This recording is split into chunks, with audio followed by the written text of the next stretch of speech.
Water and Sanitation Department has issued a warning to those living along the Vaal and Orange River systems of rising water levels and possible flooding. Farmers and residents on the banks of the lower Vaal and Orange Rivers have been advised to prepare for evacuation due to rapidly rising water levels after 12 sluice gates of the Vaal Dam were opened on Saturday. And farmers are being further advised to move their livestock, the movable equipment and other assets to safer ground. Senior reporter Ulrich Hendricks and video journalist Lereko Motseko filed this report. The water levels of the Vaal River are rising fast, and more is coming. It has prompted this resort to start evacuating. The water is now at, I think, 3,000, but it's not still at the level. So all the equipment, all the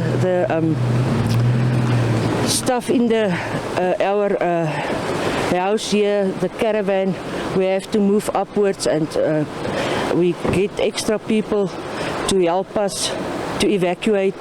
So yeah, we very worried about the water. My biggest concern is the mud that will be left behind. Everything here has been designed for when the water comes. Everything. All the panels can just be taken down and driven away. Residents are also concerned as the water creeps closer to their homes. It's getting stronger now. I don't know what we're going to do in this case, but I'm really concerned. 2 weeks ago, actually, just around here, well, we won't see it anymore. It's a place where we always come here to chill, bribe, or having a picnic or have some fun with kids. 12 floodgates have been opened at the Vaal Dam, with water expected to gush out at a speed of 3,000 cubics per second. All residents of settlements along the banks of the lower Vaal and lower Orange Rivers are advised to consider evacuating or moving to higher places. The Department of Water and Sanitation continue to warn communities along the Vaal and Orange Rivers to be extra vigilant of the rising water levels and to evacuate where necessary.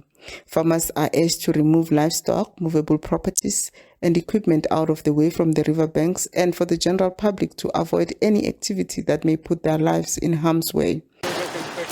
Douglas, where the Vaal and Orange River meet, is already on high alert. So are towns in the lower Orange River region that were already flooded last year. Ulrich Hendricks, SABC News, Barkley West, Northern Cape. The Department of Water and Sanitation is appealing to all those communities along the Vaal and Orange Rivers, especially on the banks, as you heard there, of the lower Vaal and lower Orange River, to be vigilant and to consider evacuating to higher ground. Leonardo Manus is the acting DDG for Infrastructure Management at the Department of Water and Sanitation and joins us now. Leonardo, good evening and welcome. It's quite a powerful yet destructive sight, watching that water thunder through those sluice gates, 12 floodgates remaining open at the Vaal Dam, and then you have outflow from the Bloemhof Dam that's also been increased to relieve pressure. Share with the public why this is the best route to follow right now. Yeah, thank you very much, Iman. In terms of a flood, as we all know, that it's also a natural phenomenon. We have to accept that that is how it's going to happen as far as floods are concerned, that it comes in a very short period. Where from precipitation to a runoff that is going into a river, into a tributary that actually flows into a dam. Now, the dam is there for two purposes. It has other functions as well, but two of the main purposes would be to actually store water in the one aspect, and that would mean that we have water when there's no rainfall flowing, coming in the country, that we still have water in the river going and through controlled measures of releasing, but also then flood attenuation. But unfortunately, when you already sit with full dams that is already at high levels and a flood occurs, that the flood attenuation capacity is then being reduced, which means that the flood, as it comes in its natural form, then flows through in terms of the hydrological flow would be concerned as far as the river is concerned. And that is the reason why you will have to open those gates where there's controlled spillways, such as dams like Bloemhof and Vaal Dam. You have gates where you have to control the flow, and you will open the gates according to the flow that's coming in to also safeguard the structure itself. Because not doing so, the department would fail in its duty to safeguard the dam and actually then cause massive destruction eventually if it doesn't do what it's currently doing. Then you have other dams in the Orange River, such as the Van der Kloof and the Garib Dam, which got uncontrolled spillways, and we also see an increase in flow in that side of it, as well as would be on the Orange River side, which would mean that below the confluence from Douglas side, below the confluence onto Orange River downstream in terms of the lower Orange catchment, we will still see increased flows going into that direction as well. So, Leonardo, you're basically saying that if you don't do this, there is going to be there's going to be exponential damage. But this option already has caused quite a bit of damage to homes, roads, and other infrastructure. Just give us a sense of that damage. Well, in terms of we are really pained also to see that there's already damage, but as we would also continue doing as we've done before, we will encourage the people, that is riparian owners living next to the rivers, and that they don't develop within the 1 in 100 year flood line. We are now talking of a 1 in 20 year flood, which means that it is not within it is still within the 1 in 100 year flood line, and it's well below that level as yet but still we can understand that there will be damage, but we are trying to warn communities and those who are living along the river and also having property there through the various structures that we have. But for the more sustainable operations of business, one would still make that plea that there shouldn't be development and no houses should be built within a 1 in 100 year floodline to actually safeguard people from damage and harm during such times. We are now experiencing a higher frequency of these floods. Now, previously, such floods happened before, but not at the frequency that we actually see it in these days, which is actually indicating that this would be the impact that we have from climate change, that as we're experiencing it, and therefore we need to change our behavior as well. And also the department is looking into it also to see how we can actually improve our proactive management of these systems as well as we go along together with some of the research institutions that's working on this internationally, because this is not a South African phenomenon, it's a international phenomenon, global phenomenon as far as climate change is concerned. So we'll have to adapt as human beings.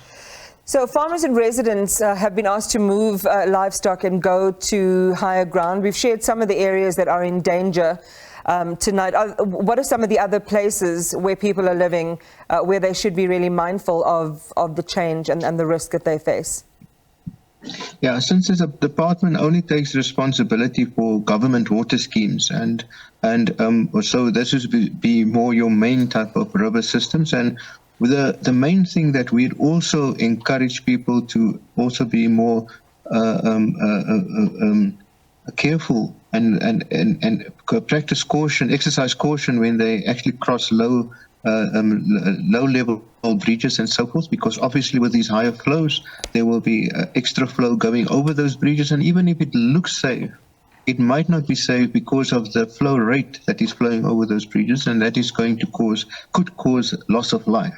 And therefore, we would really ask people just to exercise caution when they cross these rivers. And then also, of course, in terms of abstraction points, because especially local government, where they abstract water from these rivers to actually provide potable water to communities, that they should exercise their operating rules to actually move their pumps when they don't have submersible pumps, to ensure that they safeguard also the abstraction, and that we don't enforce some level of drought during a time when there's a lot of water, because we can't pump water at such time. So those would be the communication that we also at secondary level are sending out.